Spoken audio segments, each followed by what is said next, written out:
بسم اللہ الرحمن الرحیم۔ السلام علیکم ناظرین۔ اللہ پاک نے زمین آسمان میں جنات و انسان اور جو کچھ بھی پیدا کیا ہے، ہر چیز کو سننے اور بولنے کی طاقت عطا فرمائی ہے۔ ہر چیز اپنی اپنی زبان میں اللہ کے ذکر میں مصروف ہے۔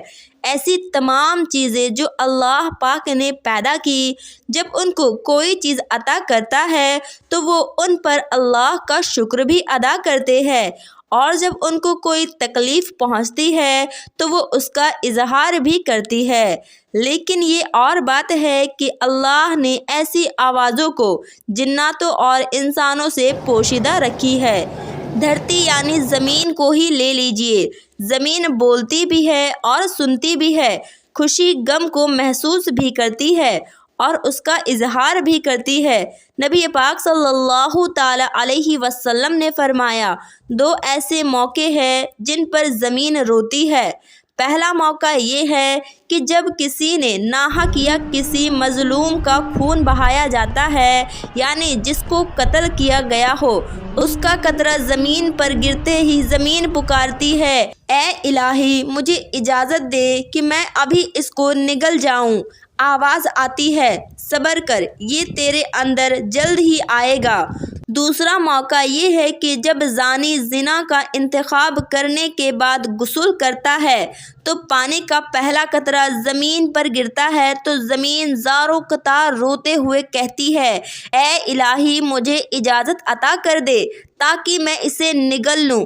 تو آواز آتی ہے، تھوڑی دیر صبر کر، یہ تیرے پاس ضرور آئے گا۔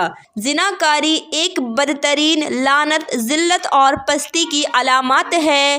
یہ ایک گھناؤنا جرم ہے۔ یہ گناہ وہی کرے گا جس کے دل میں خوف خدا اور آخرت کا ڈر نہیں ہوگا، قرآن کی آیت اور نبی کی احادیث کا لحاظ نہیں ہوگا، اور اپنے اور غیروں کی عزت اور بے عزتی کا لحاظ نہیں ہوگا۔ وہ ایک بے غیرت، بے شرم اور بے اہمیت شخص ہوتا ہے جس کی انسانیت پر حیوانیت غالب ہو چکی ہوتی ہے۔ قرآن کریم میں زنا کو تو کیا اس کے قریب بھی جانے سے منع فرمایا ہے کہ اس کی بدکاری کے پاس مت جاؤ، بے شک وہ بے حیائی اور بہت ہی برا راستہ ہے۔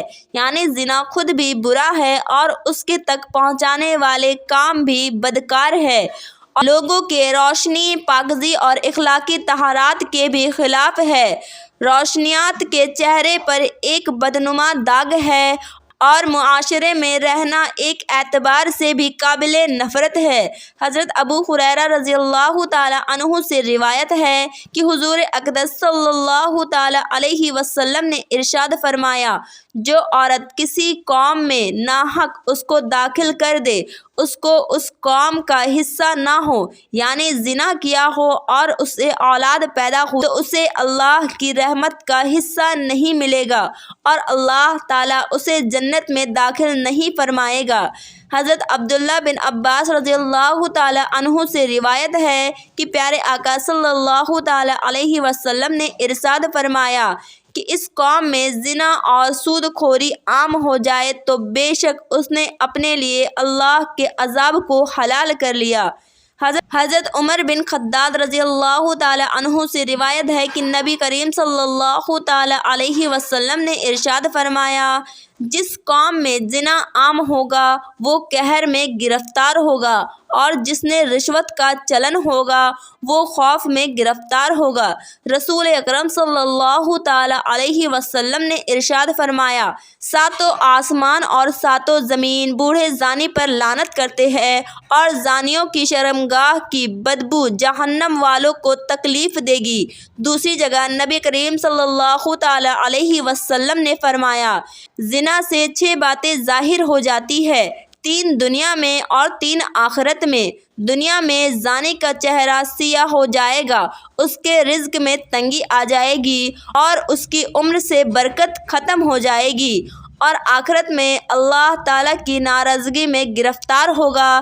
حساب کتاب میں سختی دیکھے گا، عرصہ دراز تک دوزخ میں رہے گا، بس شرطے کہ ایمان والا ہو، ورنہ ہمیشہ ہمیشہ کے لیے اس کا ٹھکانہ دوزخ میں ہوگا۔ نبی کریم صلی اللہ تعالی علیہ وسلم نے فرمایا، جو کوئی عذاب یا غلام عورت سے زنا کرتا ہے، اس کی قبر میں 20 لاکھ سوراخ کر دیے جاتے ہیں۔ جس نے سانپ اور بچھو اور آگ کے شعلے اس پر حملہ ور ہوتے ہیں اور وہ اسی طرح کی عذاب قبر میں مطلب رہتا ہے۔ دوسری جگہ نبی کریم صلی اللہ تعالی علیہ وسلم نے فرمایا، 3 قسم کے آدمیوں پر اللہ تعالی نظر رحمت نہیں فرمائے گا: بوڑھے زانی، جھوٹا تقریر کرنے والا حکمران اور تکبر کرنے والا فقیر۔ محمد صلی اللہ تعالی علیہ وسلم نے ارشاد فرمایا، زنا سے 80 سال کی نیکیاں برباد ہو جاتی ہے اور دوزخ میں ایک کنواں زانیہ کے لیے تیار کیا جاتا ہے جس میں انہیں عذاب دیا جاتا رہے گا۔ اس کنویں کا نام ہادیہ ہے، اور اگر اس کا ایک ذرہ نکال کر دوزخ کے دوسرے حصوں میں ڈال دیا جائے تو وہ حصہ جل جائے۔ کسی انسان کا قتل کرنا کتنا بڑا گناہ ہے۔ حدیث سن لیجئے۔ ابو سعید خدری اور ابو ہریرہ رضی اللہ تعالی عنہ سے روایت ہے کہ پیارے آقا صلی اللہ تعالی علیہ وسلم نے ایک مومن کے قاتل کی سزا جہنم بیان کرتے ہوئے فرمایا، اگر تمام آسمانوں اور زمین والے کسی ایک مومن کے قتل میں شریک ہو جائے تب بھی اللہ تعالیٰ ان سبھی کو جہنم میں جھونک دے گا۔ خون بہانا اتنا بڑا جرم ہے کہ قیامت کے دن اللہ تعالیٰ ایسے مجرموں کو سب سے پہلے بے-رحم کر کے ان کے انجام تک پہنچائے گا۔ حضرت عبداللہ بن مسعود رضی اللہ تعالی عنہ بیان فرماتے ہیں کہ پیارے آقا صلی اللہ تعالی علیہ وسلم نے خودریزی کی شدت بیان کرتے ہوئے قیامت کے دن سب سے پہلے قریشی کا فیصلہ سنایا جائے گا۔